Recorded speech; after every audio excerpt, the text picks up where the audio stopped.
Parashat Emor.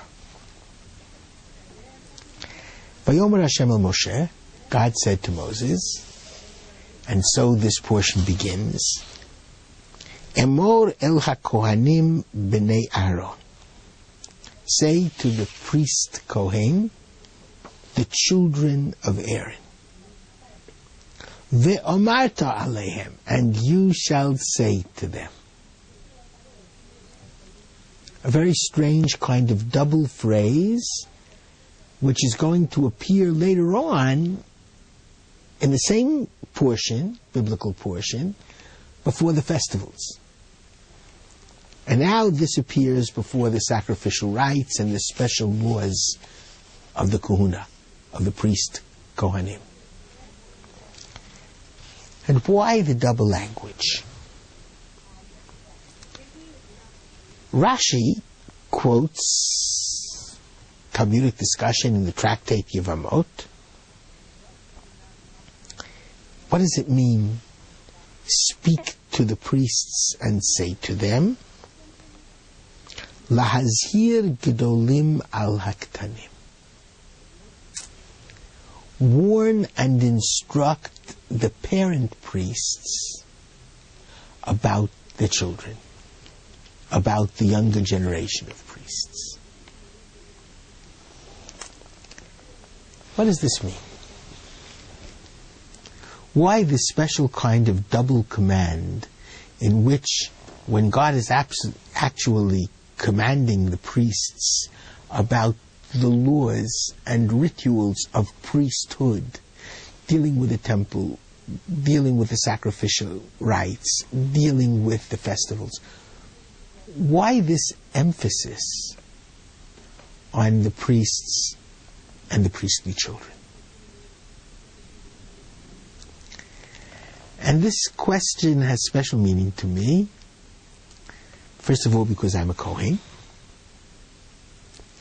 and because today is this parsha, Parshat Emor, is my bar mitzvah parsha, and it's also the bar mitzvah parsha of my grandson this year, the eldest grandson with the name Riskin. So it has a kind of special significance.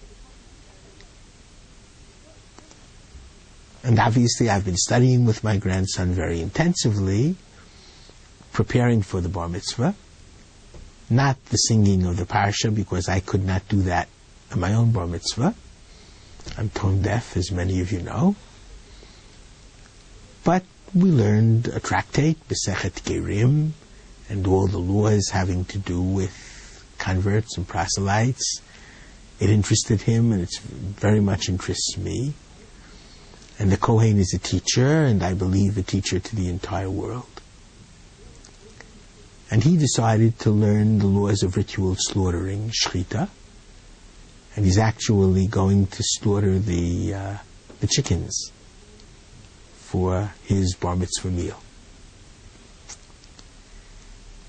And he hit on shchita because that's the one priestly act, even though a non-priest can do it, but it was a condizione sine qua non, a special act of preparing the animal for sacrifice in the temple.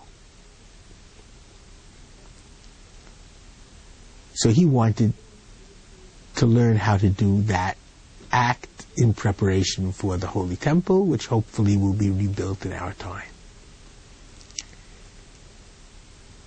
But again, why the double language?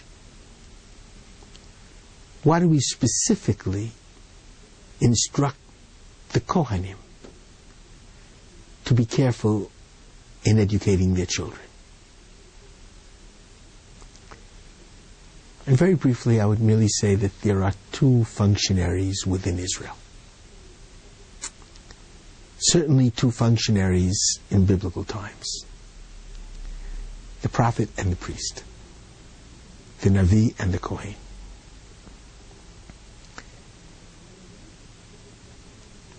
The prophet is an understandable leader, a charismatic leader, who emerges from anywhere because he has an inner fire a fire which is the voice of God.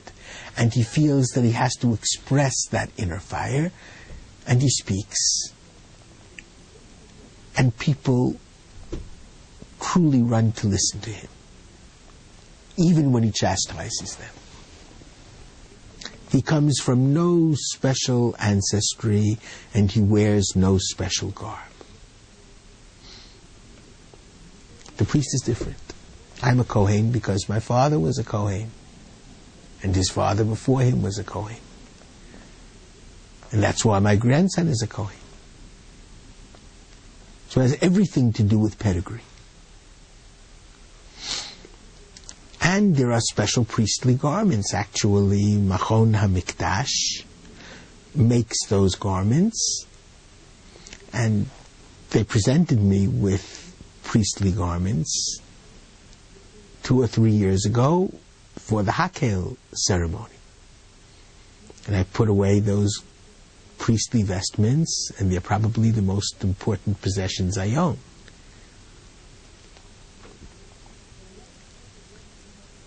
So why all of a sudden with the priest is it, if your father is a priest, you're a priest? Why is it that there's special external garb? And very briefly I want to explain. Religion serves 2 functions. The first is it connects the individual to his eternal peoplehood. Especially Judaism is an unfinished symphony with a critical message. And that message is to bring a God of compassionate righteousness and moral justice to the world, so that everyone, all families of the earth, will be blessed by God's teachings. That's why we were put on the earth. We will only do this in historic time. And the task of the priest, his domain having been the holy temple and the celebration of the various festivals, is to hand over that tradition and that ritual from generation to generation. That's the job. And therefore I'm a priest because my father was a priest. And the sanctity of the priesthood is expressed by the special priestly garb because our commitment is an external commitment. Our task is an external task. We have to take the external rituals and performances that link us to God and to our history and to our ultimate mission and transmit them from generation to generation. Prophet is different. It's not enough to do ritual because your father did it and your grandfather did it and your great-grandfather did it. You have to also do ritual because it's meaningful for you and because through the ritual you hear God's ever-present voice.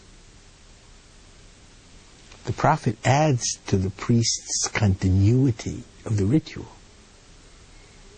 by giving it special meaning and relevance in every generation and making the individual who is performing those tasks feel the voice of the living God. For me, reading Parshat Emor, my grandson's bar mitzvah day, will be extremely meaningful.